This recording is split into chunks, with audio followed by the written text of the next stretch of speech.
All right, guys. So now I'm going to be giving you guys a checklist. This is my discretionary model part 2. I'm going to be giving you guys a checklist that you can use every single day coming into your trading session, right?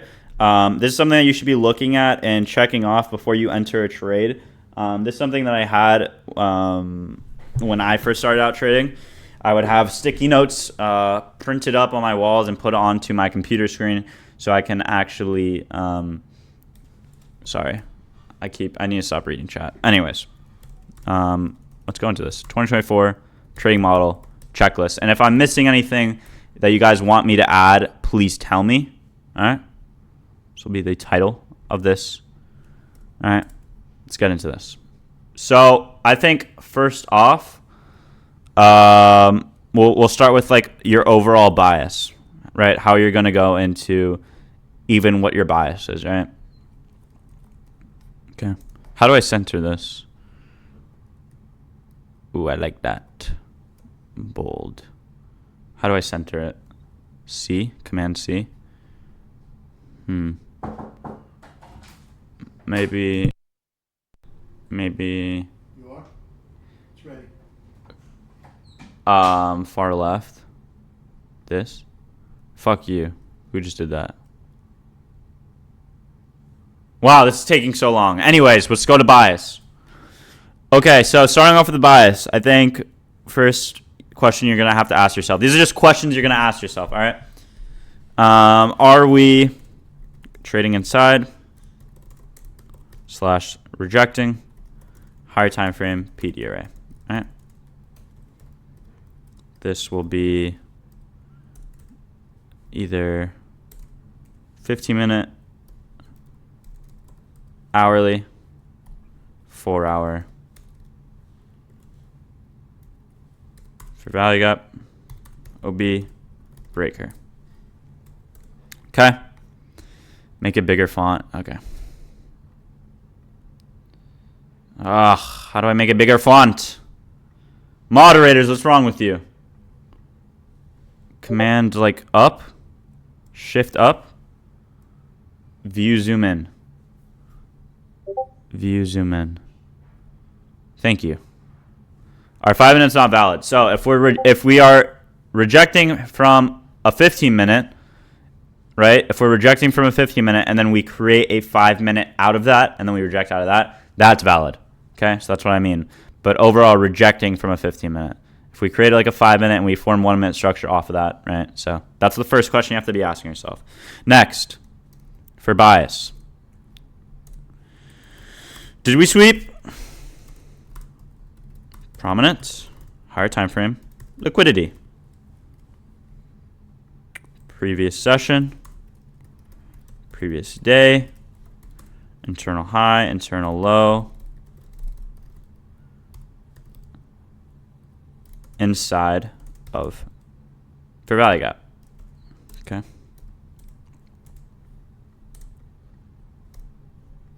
Finally, is time aligned? These are the 3 questions you have to ask yourself for bias. 9:30 to 11, 1 to 2:30 p.m. Open, low, high, close. Open, high, low, close. Okay. All good? All good. Let's go into now.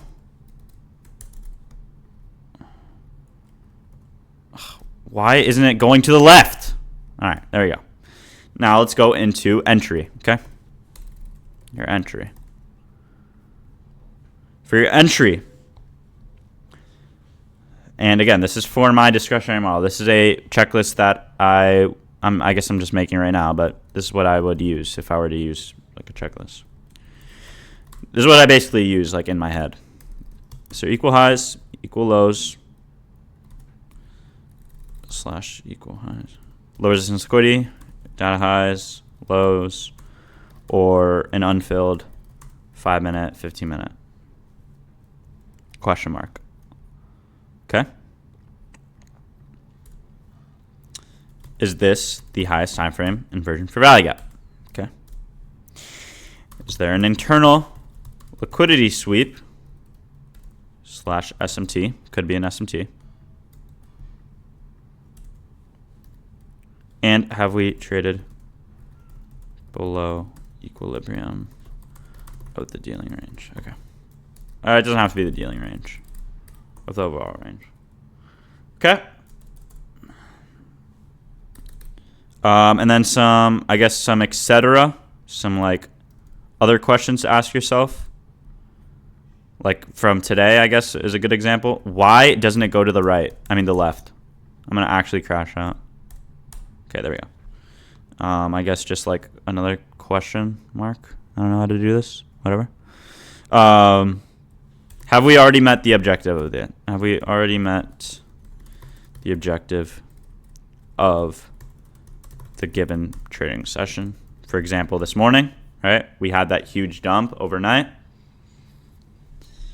And that's something that you probably shouldn't be trading AM session, right? Is there equal lows / equal highs or low resistance liquidity where your stop loss would be? And do we have clear lower time frame structure? I mean, this isn't necessary. I mean, it is, I guess. Confirming bias, yeah. But there's times where I take early entries, but that's something to take notice of. And then I guess just for like other things, I guess just like going into this to the day, I mean to the actual trade. I'll put like other.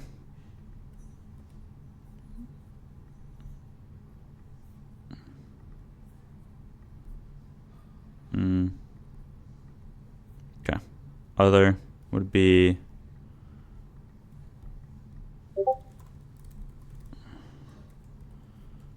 what would I put for other? I'll just put like for actual sizing of positions, because sometimes you can get lost in the actual trade and then forget what what the sizing is. So like for one contract, $750 is what, 150 ticks.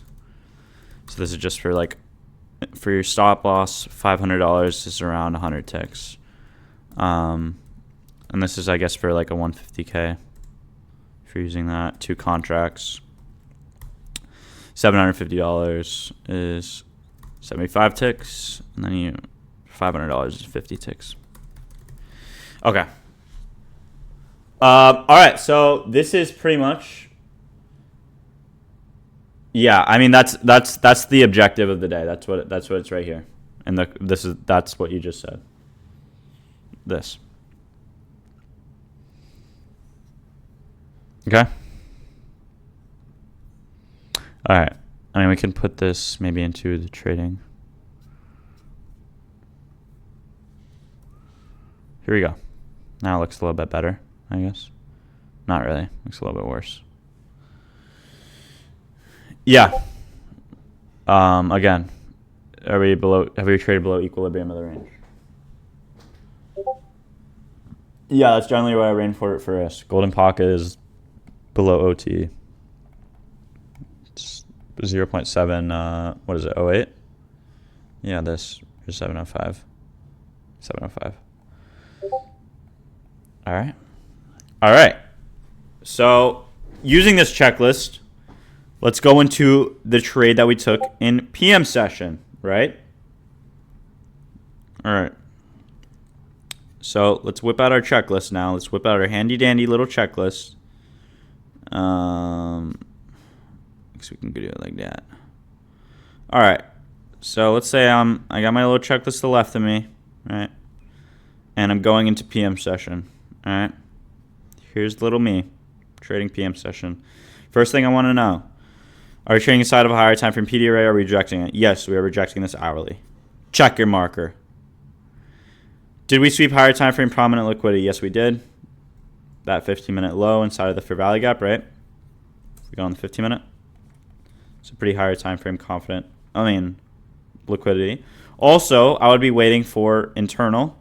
All right, so I'd want to be waiting for internal here. So this is an intermediate low inside of fair value gap. That's one, right?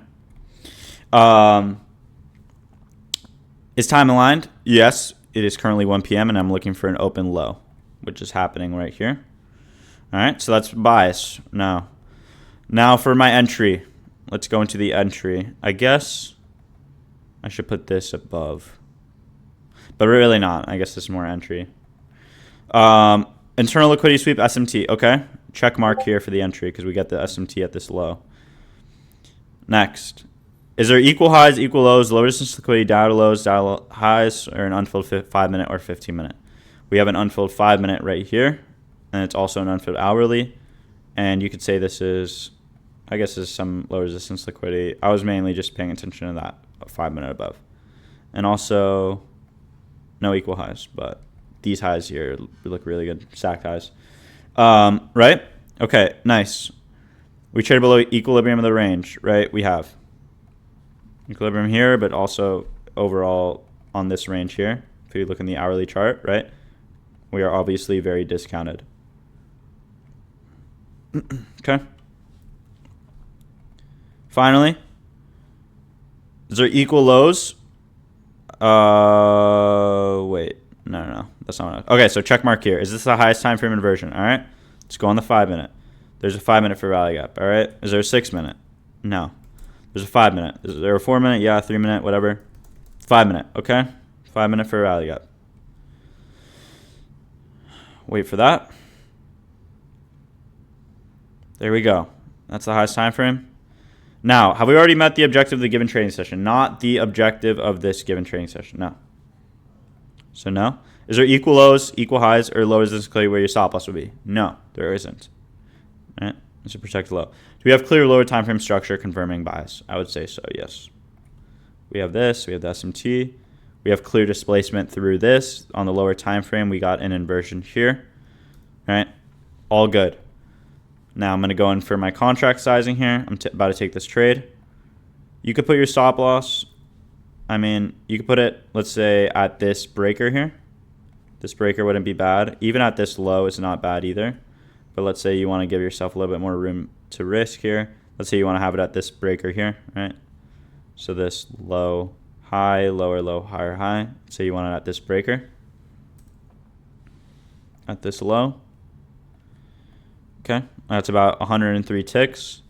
So what's that? 100 ticks is around $500. So we can go one contract there. Anything above that is above $750 if we went with two contracts. If we could just put it at this low though, then we can maybe squeeze in 750 if we put a stop here. So then we can maybe squeeze in two contracts, right? Cool. Nice. And there's your TPs. And then you go break even at the internal high right here. And then you TP at the buy side level. And that's that. All right. And there's your perfect trading session. Aquí. You don't trade past 3 now. I mean, yeah, if there's news at like 2. Yeah, if we have like FOMC at 2:30 or whatever, I'll trade past 3. But no, I never trade usually past like 2:30. Can a prone liquidity sweep be 15-minute? Yeah. But mainly, I want you guys to be focusing here is on time-based liquidity. So previous sessions, be focusing on. Watch the One Setup for Life video by ICT. I think that video will help you guys a lot with liquidity. Do you ever only enter if the high of time frame liquidity sweep, if there's a higher time frame? So this could either be, I guess this is an and or. I mean, this is a and or situation, right? Right here. This could either be, are we trading inside, or did we sweep higher time frame liquidity? Usually if we get both of these, like for the scenario we had today, we swept this 15-minute low inside of this for rally gap, and then we also, right here, right? And then this was also an hourly for rally gap. This was also like a breaker, right? So, I mean, this was like a really good setup. So once when you have both of those, it's A+. Right, so this, and you can use this to determine whether your setup is A versus A+, whether you want to risk 750, 500, or even less, 500. And again, I'm using a 150K example here, right? Let's say you don't have everything checked off here. Let's say this isn't the highest time frame inversion, all right? Maybe going for lighter size here because this setup wouldn't be A+ yet. What if time's not aligned, right? Let's say you're trading at 3 p.m. Maybe going a little bit lighter size. What if Yeah, we don't have clear lower time frame structure yet. This might have been an early entry. Then again, maybe lighter size. But if we have all this aligned, and this is what's in my head, then I'm going to be, going in here for an A plus, A plus entry, and I'm going to be going in with my full size, whether that's $750, and yeah. How much are you risk for a 50K? I mean, whatever 0.5 is. Should I use ES while using checklist? Sure. Yeah, I guess. Is there? Yeah, I should add that. Is there news coming up?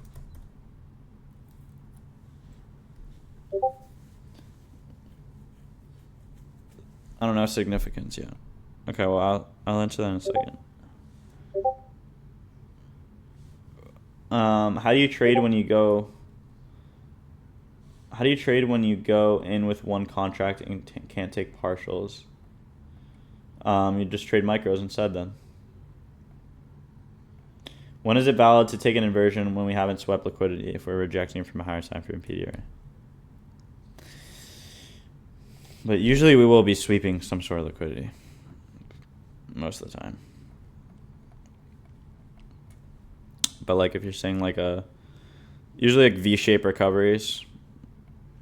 Here's the thing with V-shape recoveries is I usually won't get in off the initial V, and instead I'll wait for a confirmation that it is a V-shape recovery, and then wait for a fair value gap here to get respected, and then for us to then trade out of this, and then I'll take some sort of setup in here. But I won't usually get in off like the first inversion because I do like waiting for that manipulation leg because it always is possible. But if we end up getting that V-shape recovery, and I see that afterwards, I'll then wait for a lower time frame entry, or people call it the second distribution stage of the buy model. So I'll wait for that. All right.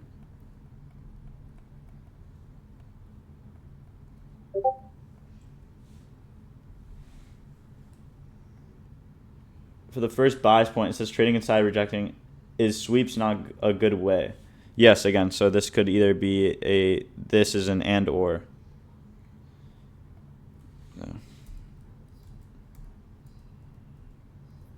I guess. I don't know, just and or this. Yeah. Just and or.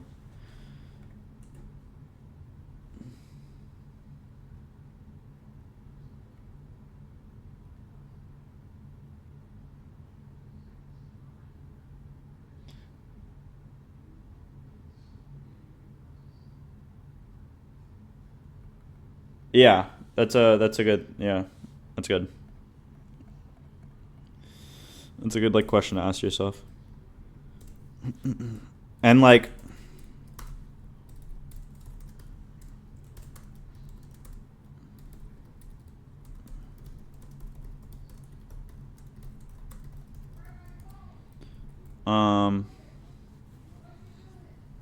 and fuck, I was gonna say something else.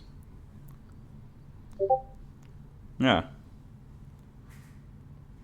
Yeah, that's good. Check to add, check it. Yes. Oh yeah, is there a SMT against bias? I guess.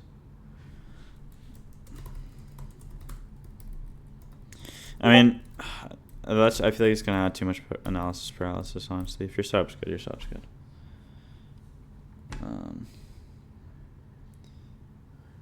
Is it possible for price to sweep liquidity and reject off a higher time frame period but still not work out in your favor? Yes, it's trading. You're going to have trades that look A plus, not be A plus, of course.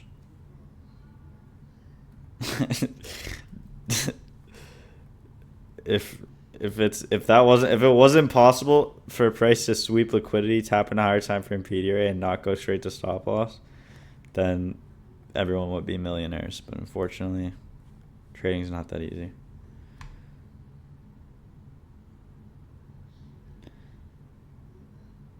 How do you differentiate if something is a sweep or a break of structure? How the bodies are closing. So, if you see this low here, if you see this as a market structure shift, you're waiting for this to be a potential market structure shift. If you see this high get swept and have no candles closing above it, it's most likely a turtle soup sweep. versus if we get a high closure above it with some displacement. That's why unicorns are a thing. That's why breakers are a thing. That's what a breaker is. It's a candle closure above the recent swing high with displacement with a fair value gap, making this a breaker. That's why breakers are so powerful, because this means it's a market structure shift versus you won't see, this is not a breaker. If we get a candle closure like this and then we wick it, that's not a breaker. That's just a turtle soup to then trade back lower, right? So that's why breakers are so such a powerful tool, because this is like a breaker structure, market structure shift, clear displacement through a recent swing high, with displacement. Again, displacement being with the fair value gap. Displacement is just a fair value gap and how fast we're trading through a recent swing high or swing low. But that's how you can differentiate it. Psychology, yeah. Have I accepted the risk? This trade could just run as... Yeah. I guess I'll add that.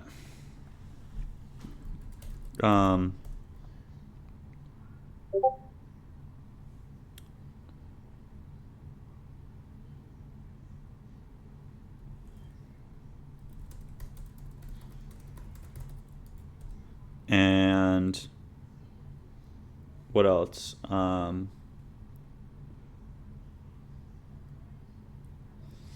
I accepted the risk? And I guess something like, yeah, I mean, that's fine. If I think of something else, I'll put it. How do I know the objective? I mean, you'll see it, like if you have like a clear hourly target objective and like Asian session takes it out, then the clearest draw on liquidity, and the Asian session like takes it out beforehand, or pre-market takes it out beforehand, you'll most likely see chop after that.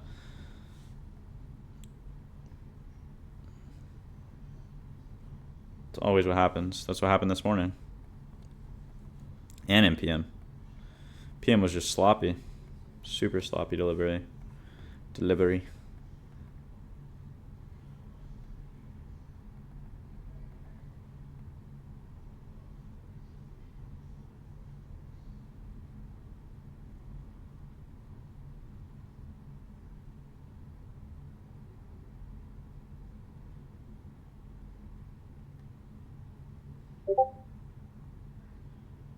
Before getting my first payout, I blew one PA, and it was pretty immediate too.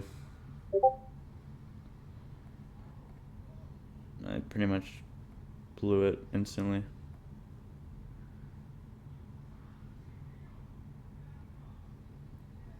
Do you even use 101? I currently don't use 101, but if you trade Forex, I do recommend it, but I don't recommend, I mean, I trade futures, so. Yeah, that's probably an A+ inversion. Yeah, Clay.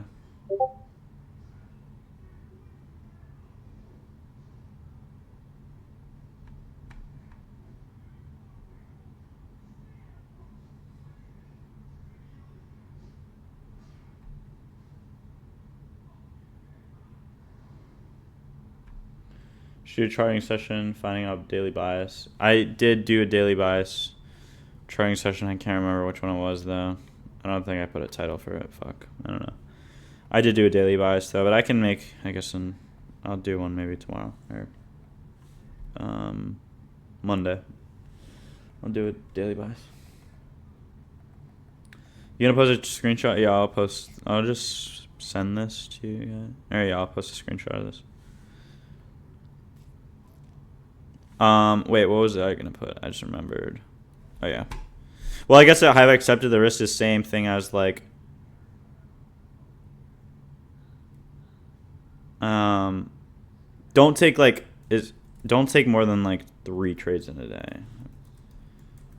Maybe. I mean, for everyone new here, probably only 2.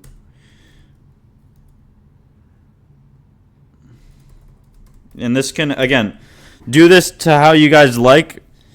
Again, this is like for me personally, this is how I would do it. And I would say to myself, have I taken more than 3 trades today? I don't know how else to say this, but yeah. But again, put this to how you guys would like. Right? Do you think I should stick to one con on my funded futures or switch to micros on 50K? Because I forgot that you can do 110 micros. Micros for sure. Can you go another example of your model on the chart? Yeah. I mean, we didn't even have it today.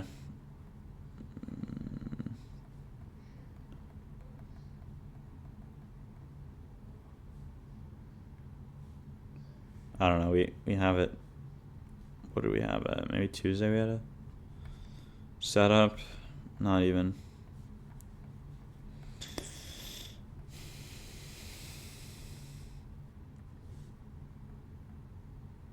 Is it feasible to trade with NQ with 1 of 1 or any CFD brokerage?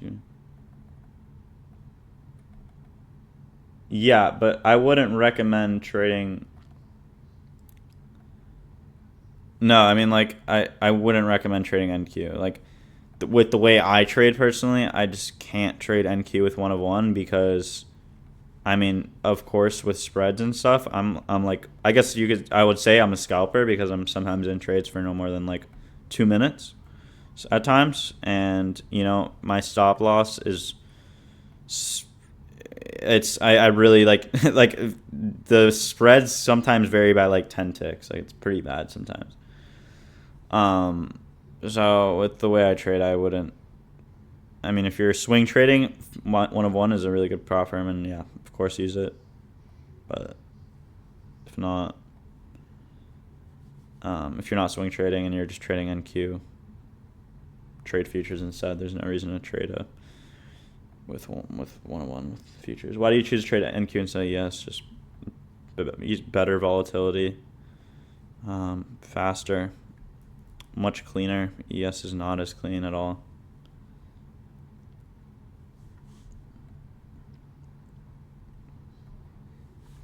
I guess I think that's gonna cover it here. You do 0.5. Yeah, sometimes I'll risk more.